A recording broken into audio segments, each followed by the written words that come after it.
good morning, ladies and gentlemen. This is Dr. Uwa Onyoha Osimiri. I am your host on the Ndumodu show. It is my pleasure to welcome you to this wonderful, wonderful program today. Ndumodu means words of wisdom that I share with you to add to your repertoire. We have a wonderful show for you today. However, before we get started, I'd like to ask you to please visit our we're not asking for any money. We don't need that. Well, they always need that, but we ask you to support us by subscribing, getting in touch with us, whatever it takes to be in touch with us, because what happens is if you subscribe to our channel, you know what's going on, you know when we're coming on, you know who the guests are.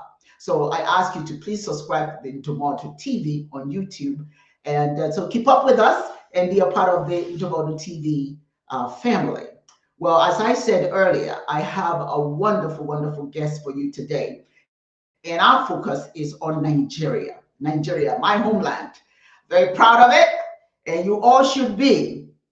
You see, a shared sense of identity and purpose can unify diverse populations, different tribes, different races in a diverse country. But if you have a shared sense of identity, all right, it brings you together. When citizens rather feel connected to their nation's history, their culture, and values, it strengthens their commitment to its success. Our focus is on Nigeria.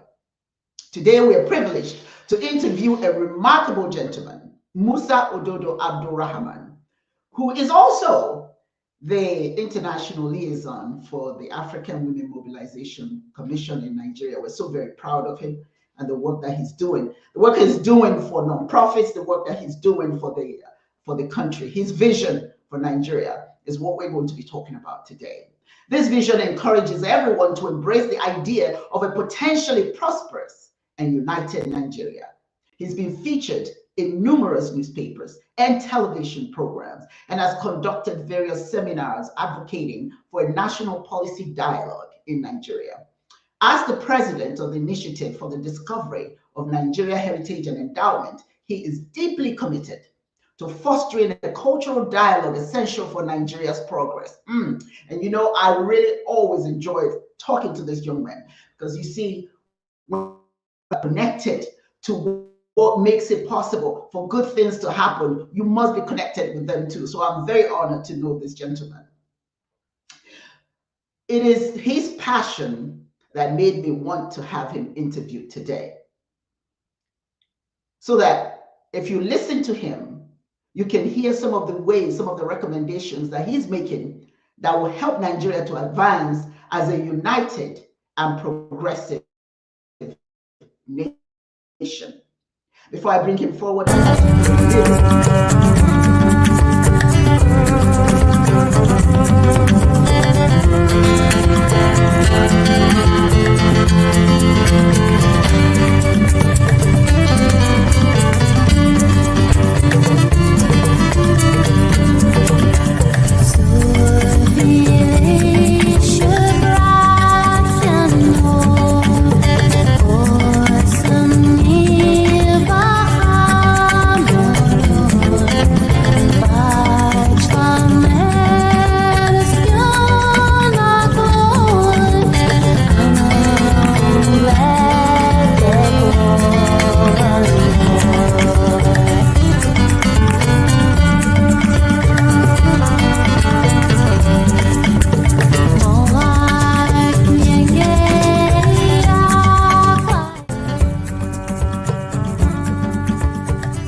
ladies and gentlemen, it is indeed my pleasure to welcome MUSA-ODOD0 Abdulrahaman. Welcome and thank you for joining us today. How are you? So good to see you. You're always looking very handsome every time I see you. Thank you. Immense thanks, Queen Mother, for having me. Today's program is not, I don't know how to describe it. it's not. They do say it makes my day, but this makes my life, my whole life, because this is why I live. This is why I'm here. Thank you today for your wonderful, wonderful, and remarkable job you're doing. Thank you so much for having me. Immense thanks. Thank you so much. I'm blissful. I'm eternally blissful to be here. You are so welcome. You know, what makes a country is not just the leaders, not the leaders who are collecting income, salaries. It's those in the background who make things happen, who speak truth to power, who nudge people forward. And that's what you represent to me. And I know very honestly that nobody's paying you for all this wonderful job you're doing.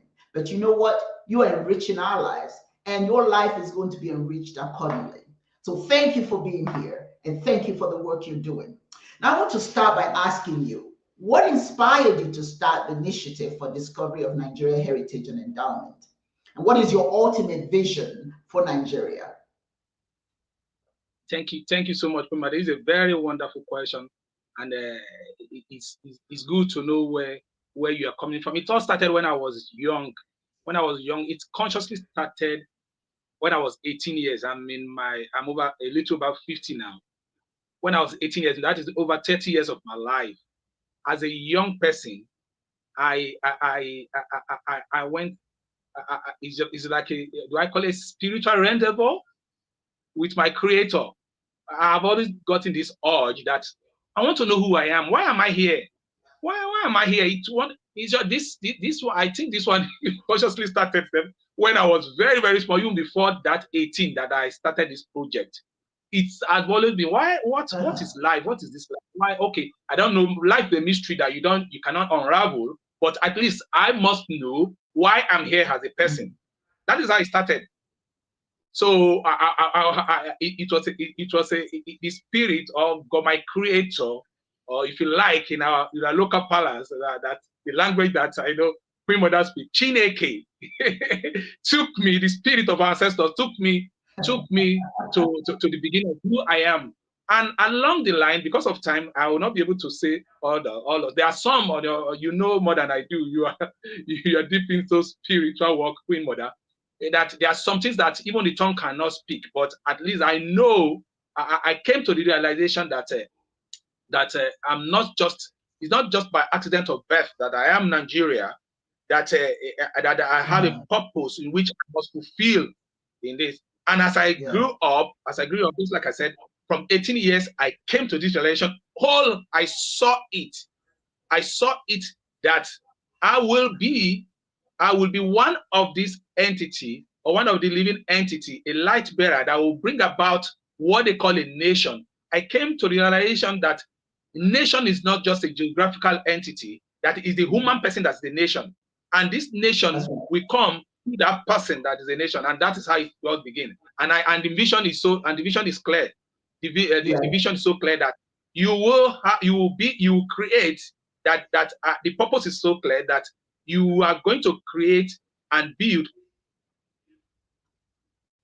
Excellent. And that's how it began. That's how it started. Wonderful, wonderful. You know, you talk about cultural dialogue. And how do you define cultural dialogue, and why do you believe that it is crucial for Nigeria's progress? Yes, it's a Queen Mother, you know, what we call culture of course, we have in Nigeria, we have different kind of culture that we have different kind of ethnic group, language that come together. Yes, we know that. We cannot take that away. That is who we are. That is who we are. The Igbo nation, the Ijaw nation, like where I come from, those small, but they still all of them. You can see in Nigeria, everybody refer to them as Ijaw nation, Igbo, Ibirane, like where I come from, Ibirane nation, the Hausas, the Fulani, all kind of nations like that. Then I came, yes. So they have their own unique culture, which that makes all beautiful. But there's no culture than the realization that the human person is life. That God created only one kind of nation, and that is the humankind. Just one kind of nation. God in His created one kind of nation, and that is humankind. That this human we're kind all of part nation, of it. And we're all part of it. We're all part of it. and we're all part of it. So in realizing that combines us together, that is where it starts. That is where it has to start from. We have to come to that universality of what combines us, which is humanity, that binds us together. Even as we live in our pictorial, beautiful, which makes nature beautiful. But we are all rooted in that same. We are cosmic citizen. We are universal being, a cosmic citizen. That citizen, that cosmic citizenship is what it's what is the binding. That is the binding. That is the focus. That is what binds us together. That's what binds and even us together. This transcend race, it transcend nation, it transcend creed. That is what even binds the universality of nature. Yes, and that is what we realize. We need to realize that in spite of all that diversity, we are one. That's what you're saying. You know, I mean, if we start looking at it from that perspective, then we stop killing each other mentally, if you will, not even physically. That is a whole different story. But mentally, you know, we don't disperse who we are from Nigeria. Instead, knowing that we are one in spite of our diversity, we can make Nigeria great as a collective effort. I love that. But so let me ask you then, what is the national policy dialogue? Can you explain the concept of national policy dialogue and how is that important in shaping Nigeria's future from your perspective?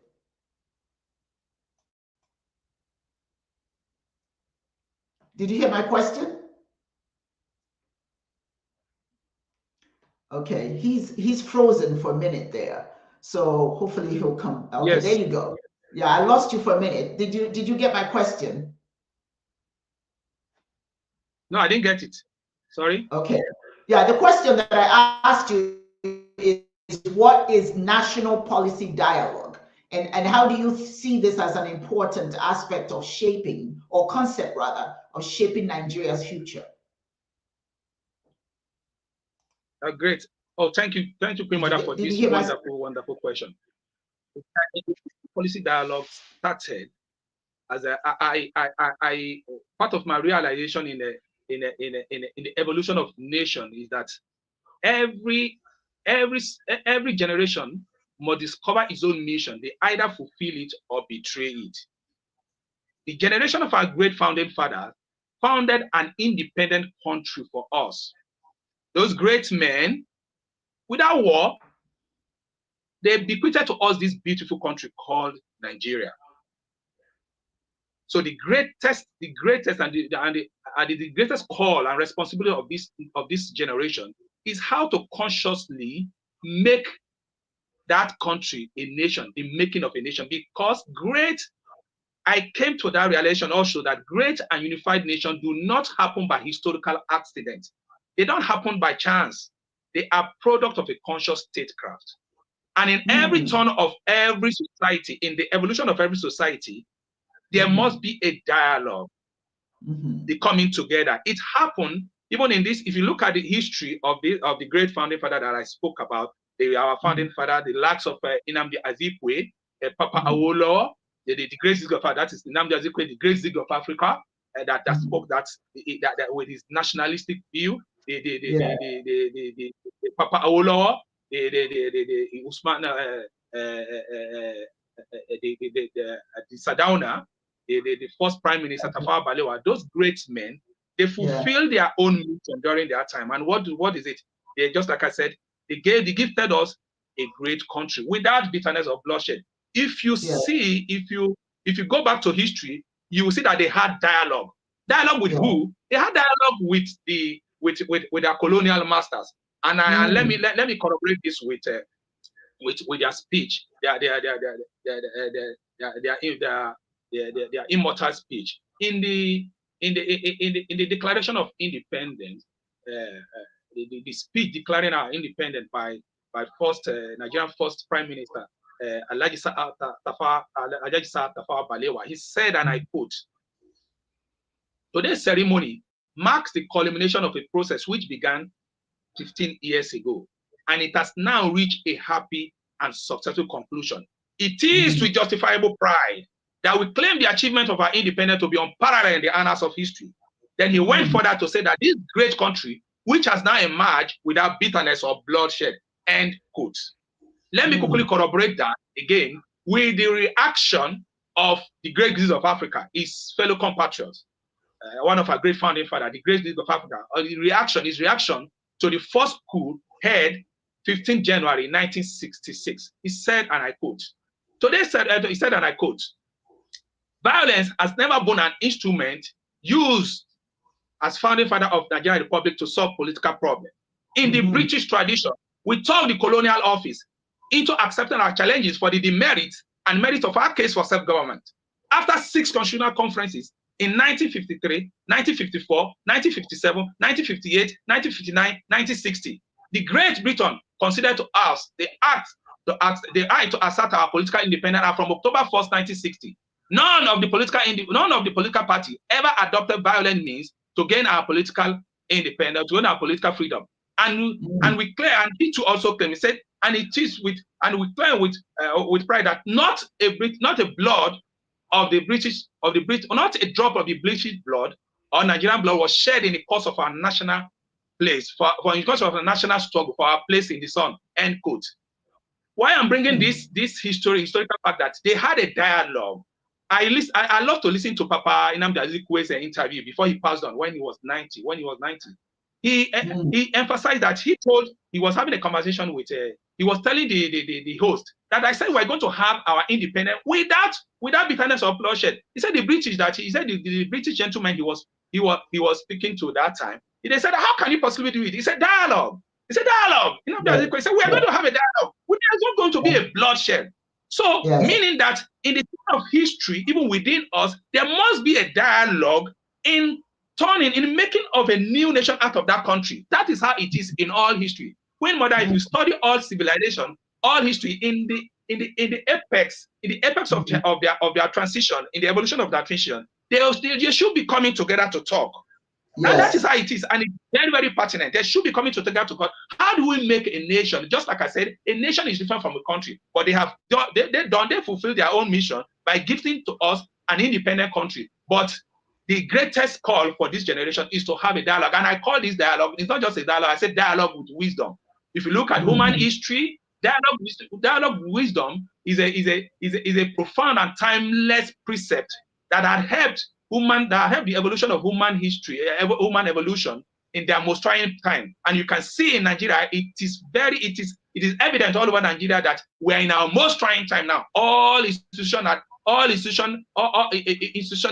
system are not working well. Nothing is working for the common good of everyone. So meaning that we must seek dialogue. That's why I call dialogue with wisdom. We must harness the genus in our collective. We must harness the wisdom in our collective, the genus in our collective wisdom. That how do we make a new nation? And that is what impels that's what impels the spirit.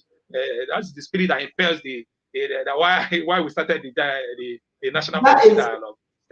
That is wonderful, because you know what, in my language, in Igbo language, we say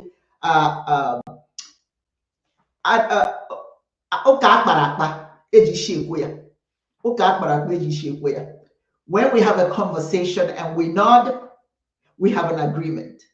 You don't have to fight about it, you don't have to scream about it, you just talk about it, and then you come to a conclusion that's good for everyone. And you're right, we're not talking about it. We're not talking about what we need to do at home to get things that what we do is enact some foreign ideas, some policies that's really foreign to us and doesn't really help us, has nothing to do with who we are. And we try to work with that policy that we've enacted, and it doesn't always work. So, I love it. Let me play a little bit of your presentation at Channels TV, and we'll take it on the back end after that. Of the initiative for discovery of Nigeria heritage and endowment, and is also the project director of the National Policy Dialogue. He joins us live here in our Abuja studio. Thanks so much for joining us today. Thank you. Greetings with all humility, Sheung. Thanks for having me. I appreciate it. Thank you. Where did we get it wrong, or how did we get it wrong? Because one thing that is fundamental is that I am one person who believes in the Nigerian project. Great. And I do believe that we are not in the right place. But there is a place that we were meant to be. Absolutely. In the black world, we are perhaps so notable. But then, have we been able to stamp our feet enough to be able to get that respect that we needed? I guess the answer, everyone will say no. Yes. But where did we get it wrong? How did we get it wrong before we start discussing where to go from here? Basically, in the evolution of nation, there is there's no thing like getting it wrong. It's part of what I called in my meditation about this great entity Nigeria. I called evolutionary disorder. You have to go and look at all nations in the whole world. That is the first thing we must get right. Every nation, all civilization, all nations in the whole world, before they get it right, there is a transitional disorder that you must go to. There's going to be an upheaval. There's going to be all sort of adversities. But how do you understand that is key. And I think that is the cause of the discussion today. I want you to go into a little bit more details about that. I think that is wonderful. I like that excerpt of you talking about we have to go through some challenges first before we go any further. Yeah, speak on that. Speak on that, please. Hello? Did you hear my question? No, I didn't get that, Queen Mother. Yeah, did you hear my question? No. You heard my question? No. Okay, well, the reel that I played, you're talking about that we have to go through some challenges first before we get it right. Am I right? You're right? Is that my understanding? You're right. Can you speak on that? Can you speak yes, let me quickly speak to that. A nation, okay. Nationhood, what they call a nation is a living entity. A nation is a living entity. It transcends the geographical area. There's a time in a nation they call that. There's what they call the eternal death and rebirth of a nation. When you see, and let me just quickly capture the characteristics of a death of a nation. What they call death as a nation is you have decay of values. You have institutions that are not performing. Those are in fact all the indices in Nigeria speaks to the decay of a society, of the death of a society. Then within that death of the society, second stage is a transition stage. That is transiting that stage of death. So that transition stage comes with two characteristics. You will going to see upheaval and crisis, and that is where we are, and that is what we are. But this upheaval and crisis, Nigeria is at the pinnacle of the most significant evolutionary transition. We are at the pinnacle now. That what we do constantly to usher in now is the rebirth. So we need total rebirth. There is no policy. There is no policy that can do this. Rather, we need that dialogue that we spoke of. That we come to a reflection. We come to the table and reflect where we are. We look ourselves into our eyes. Where we are, then we speak to our deep into our common humanity.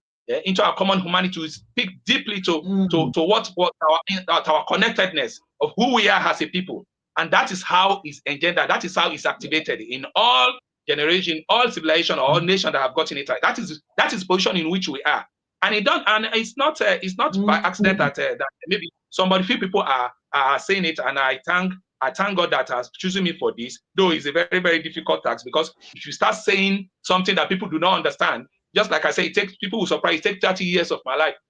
When I come to this discovery, I had to put all my life to it, no matter what it is, as if I'm embodied all of the upheaval and crisis, as if I embodied it, so that I can be able to speak this, rise a new national, resurrect a new national consciousness, so that we can come to this realization, all of us as a people. Without it, there is no way. It's a transition period that we must pass through if we want to have a new nation, a new Nigeria. A unified, purposeful, what I call a unified, purposeful, peaceful, and prosperous nation. That is going to be an archetype of a civilization for the whole world. The whole world will come to here after the success of this national dialogue. We bring about a new nation, not only to Nigeria, but the whole humanity. For Black race, there will be a pride for the whole African and for humanity. And the humanity, the whole world will seek Nigeria. That how do you get it right? And that is the destiny we must fulfill as a people. That is it. Yeah. Yes, that is wonderful. You know, that's the importance of dialogue. What is the problem? What is the problem we've got going on, right? What's causing this problem? Who's impacted by this problem? What's going to happen, you know, if this problem is not solved? Now, who's going to be in the best position to solve it? See, what we do is we elect people to solve a problem that we haven't decided exists. We don't know what the problem is. We don't know what's causing it. Oh, but we got this new leader. He's going to fix it. How's he going to fix it? He doesn't know what the problem is, right? And who's impacted the most? And if this person is not the person that's going to fix it, then who is able to fix it? How are we going to fix it? With what means? That's what happens when you have dialogue. Before you put leaders in place, you've got to know what the issues are and how you're going to have to go about correcting it. Now, let me ask you this question. I'm sure anytime anybody starts anything that's positive, you're always going to have challenges. So I want to ask you, what are some of the biggest challenges you faced in promoting this vision, and how have you been able to overcome them? Yes, I think let me speak to the second one, overcoming it. It's because that's what kept me going. I must tell you, Queen Mother, that is the most, to create a new order is the most challenging thing. Even our creator attests to this. Because if it is, I'm telling you, Queen Mother, is the most challenging thing to have people, even the people you are helping, they will come against you. I can tell you,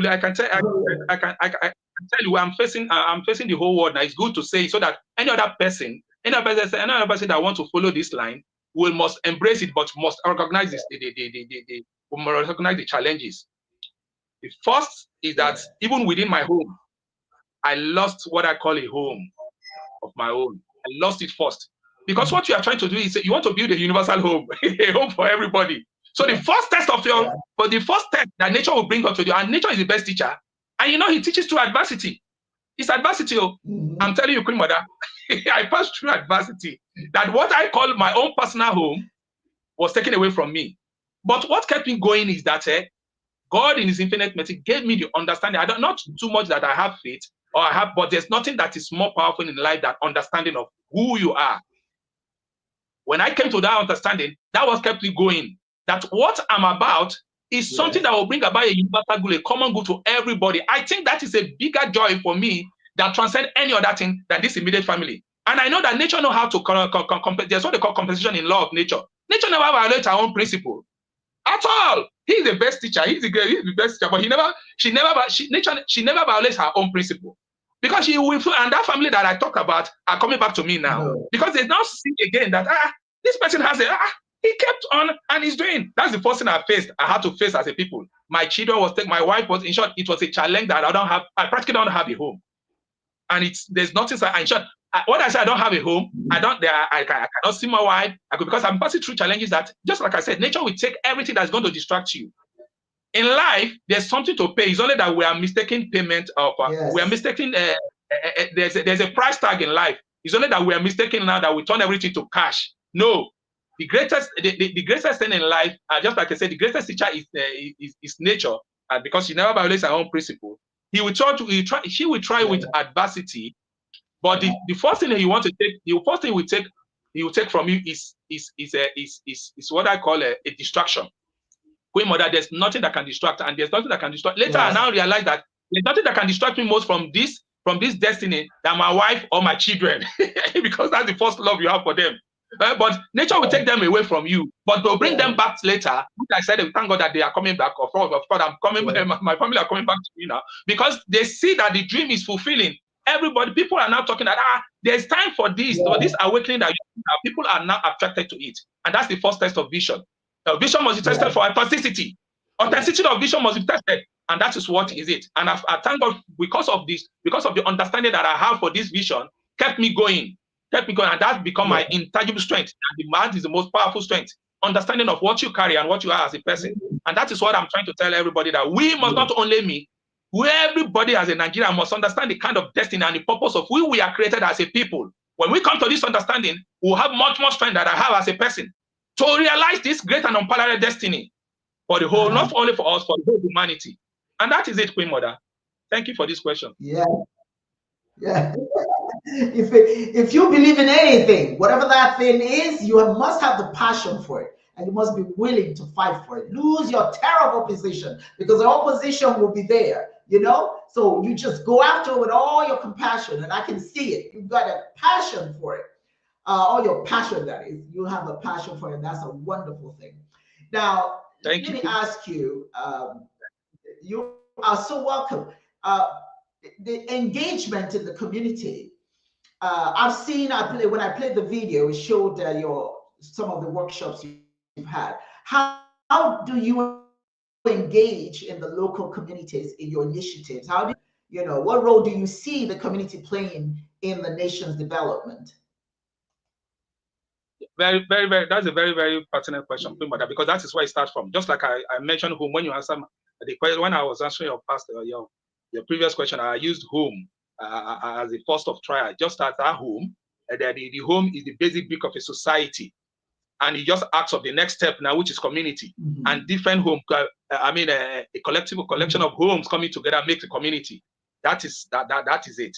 We look at it as a national. Of course, I know me and my great, though we are few, we are few, but I thank them, because without them, there's no me. I must tell you, Queen Mother, great mind. You, as we go in our relationship, Queen Mother, you'll be knowing them. Of course, you know them already, even though you didn't see them. You've not met with them. You'll be following our activities. We have great brothers that are very, very wonderful. That we started. We come together. That we know that we have a universal.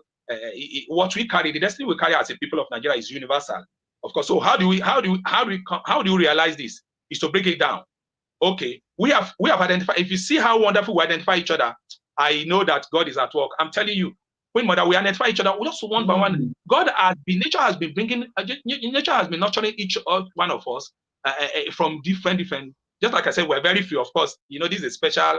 Permit me to call it special, though everybody has that speciality. It's because we quickly came to realization. Nature has been bringing, torturing and nurturing everyone in his own domain. Then we now come together by state of destiny. We come together because that's when we know our paths are crossed. Then we started. Then we come together. We saw with many months, years of brainstorming. That how do we start? We said we must have as a community.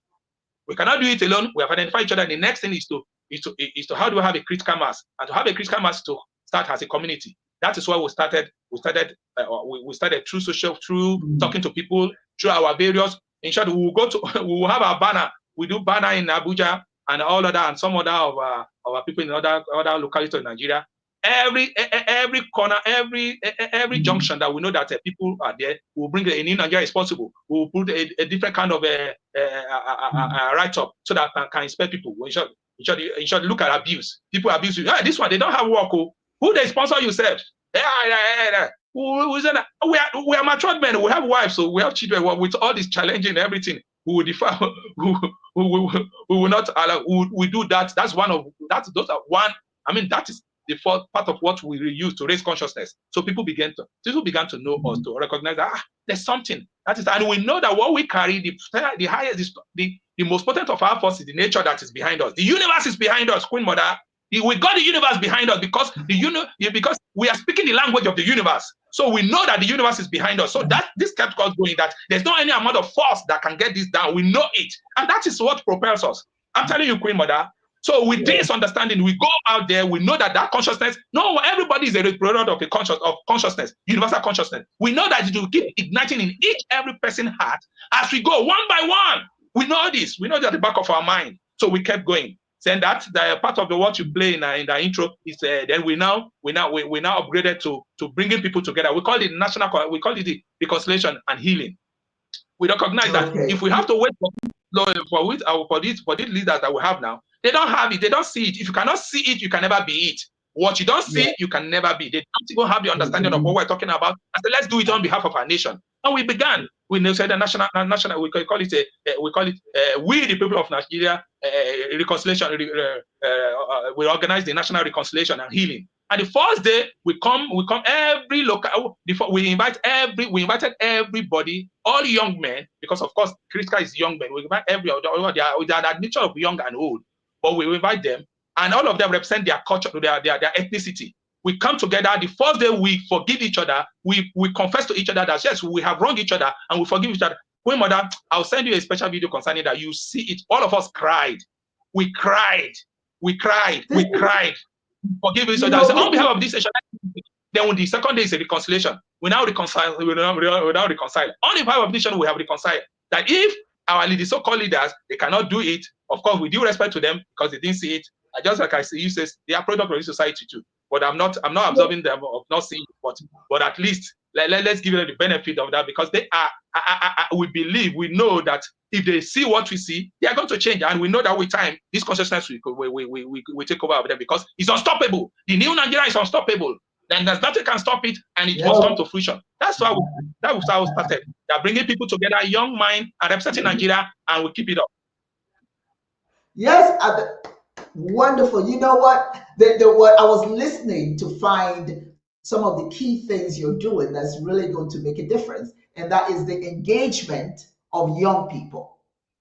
Engagement of young people is so important. If they see the vision and they have somebody to lead them forward, it doesn't matter. That person doesn't have to be somebody known all over the world.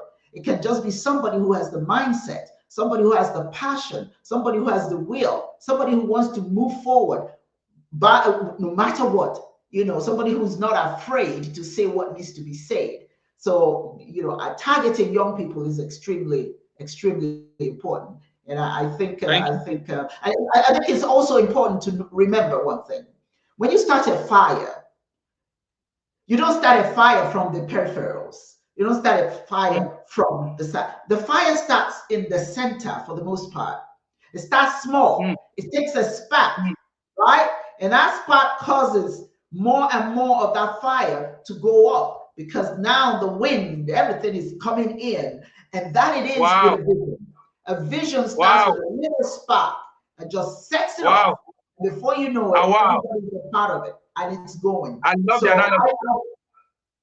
I believe that as long as young people are involved, now this is nothing to say about the elders. The elders are important. They are important to give advice. They're important to share experiences with the young who may not have that many experiences to share, but they can learn from the elders. But the mind of the young is, like I said, very, very crucial to the fire, because they represent the wood that the fire needs. And then you have that visionary that will spark it.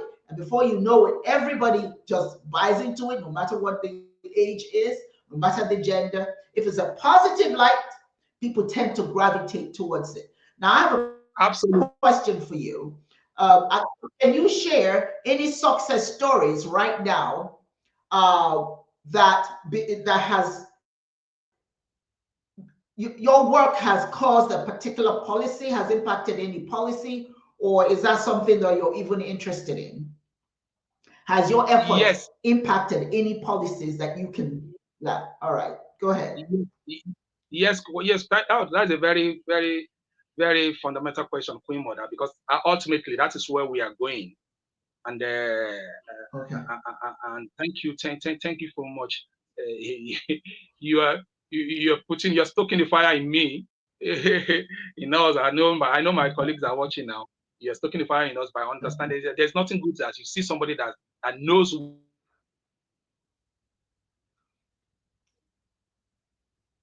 very pertinent where we're going. How does this thing turn to national? And that is the essence of starting the national policy dialogue. But now, nationally, it has not influenced any particular. It has not influenced any particular. It has not influenced any particular policy. When I mean policy, is government policy. But I came to the realization of one thing, that where we started from, as inspired by the giver of this great destiny, which is God, is how it starts before it becomes to that policy. Because if people do not accept policy, they will not. It will not see the light of the day, especially if it is anti-human. So, so the best way to start is what we had already started. to bring about a new national consciousness. Because a people, Queen Mother, I'll tell you, in all my studies, years of study, I realized that a people must believe in a cause, unite on that purpose, have a consensus on where they want to go, how they want to get there, and when as a people. And that is the essence of public policy. Because there's absolutely no way, if you like, bring an angel. If I become the president of Nigeria today, by God's grace, I see that I cannot even implement this, no matter how lofty this policy that we are advocating, I cannot even implement it because the people will not understand it. So the best place to start is what we are doing. Because there's absolutely no way, if you like, bring an angel to Nigeria now, or any best leader ever in the world, he cannot get it right in Nigeria. Because there's absolutely no way you can foster a society with a fragmented and divergent allegiance. There's no way a people can cultivate aspiration, incubate vision, and nurture a dream to fruition without commonality of purpose. There must be a commonality of purpose. And that is what we're about. So that is why we started. So it's a way. So we know that with time, I'll be able to, maybe probably very soon, I'll be able to give you yes to that your very pertinent question, that how is it impacting nationally? Because you to come to that. But the first thing is that people must accept it before it becomes a policy. Because absolutely, the people are the policy themselves. No matter how lofty, like I said, no matter how policy a policy is, the people must embrace it. The people become the embodiment of that policy, and you see the fruition of it. Organically, that is how it is. That is very true. Let me ask you, who are you collaborating with anyone at the moment? Are they organizations that you're collaborating with? What are those organizations? Yes, of course. This wonderful and spectacular interview is a result of that collaboration. so you're not just a collaborator. You are. People will not understand that I call you Queen Mother. It's even transcend more than that. I'm your let me use that in quote, adopted son that so much believe in this energy, that so much believe in this dream, and you've been doing all to see that the fruition of this great of this exceptional vision, by collaborating with you. You are so magnanimous that you find me worthy of even you find me worthy of giving me that responsibility to be the international license of that wonderful your international organization of yours, that is African Women Mobilization Commission. We call it in the acronym AMSI, African Women Mobilization Commission. I am the international liaison of this wonderful, that is impacting women and of course men all over, not only Africa, all over the world. So this interview is part of that collaboration. And just like I said, my friends too that we're working together, they all started their own. They all started in their own with their own organization, and we come together. We form what that is the product of that.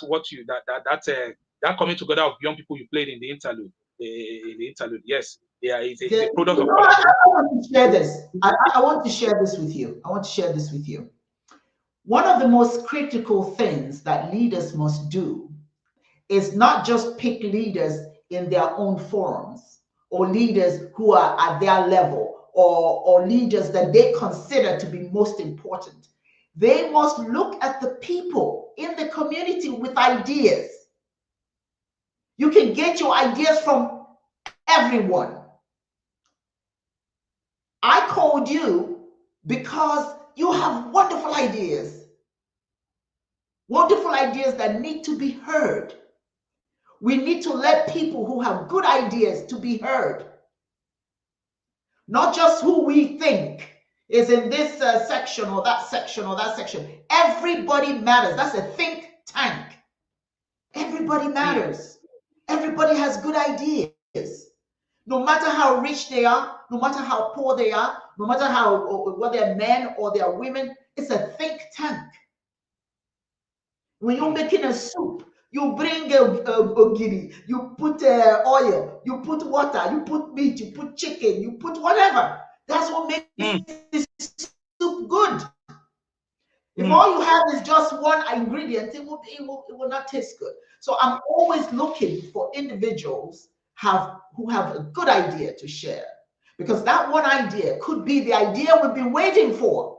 While we've been looking at these people who are in the newspapers and the media all the time as the source of inspiration, we're missing the real inspirations. They're in the background with their hands up saying, hey, I'm here, look at me. We need to see them. I see you because you are a wonderful young man with good ideas. And I fully believe that somewhere, somehow, down the road, Nigeria is going to benefit from your efforts. So I want to thank you very much for being here and speaking with us. Now, let me ask you, what are your future plans? What plans or initiatives for the discovery of Nigeria heritage that you envision? You know, that you're going to host? Are you hosting any workshops or anything very soon that's going to be focused on this dialogue? Yes, thank you so much, Pimoda, for that question once again. We do with my friends that I spoke about. We're having a program coming up. We call it Love Carnival. We have coming together, Unity of Nigeria Carnival. So it will come up. What did you call it? Unity of Nigeria Carnival? Yes, what did you call it? Yes, Carnival. We call it a Love Carnival. Yeah, it's coming. I'll send it. I'll send the flyer to you. And it's called Love Carnival. Yeah, it's coming in Love Abuja. Carnival? Yes, it's a kind of that bring all the likes mind together, just like you said, so that we can speak our because we said in Nigeria it's possible. We said love is a religion, that the greatest, that is the most potent power. So we want to celebrate our coming together. So that is the essence of that carnival. So we do that towards the end of the year, and I think it's coming up very soon, less than 2 weeks time or 3. I'll send the flyer with you so that you can see where the preparation on the way, and we plan to have that kind of a program that we had with that I had with Channels TV. Want to start our own program too. That is going to I'm speaking with some stations so that we can have that kind of it should be a weekly program that Love Carnival in Abuja. Yes. Love is the greatest religion. I love that. That's it. Yeah, absolutely. Coming together. That is wonderful. That is so needed. That's essential.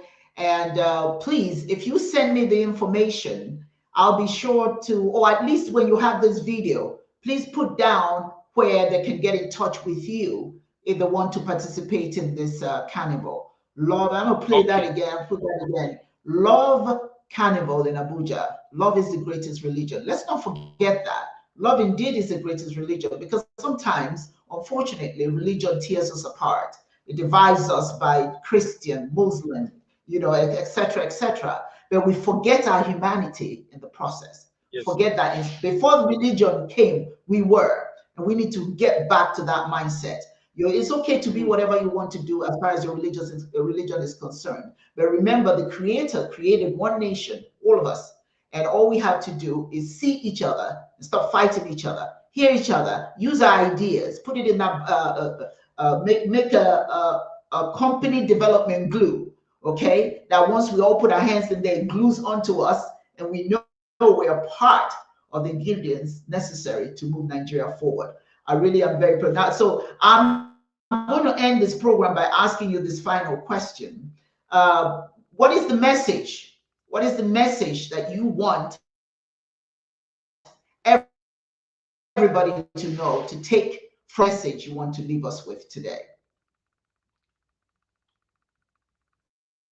Yes. Did you hear me? What is the message you want to leave us with? Yeah.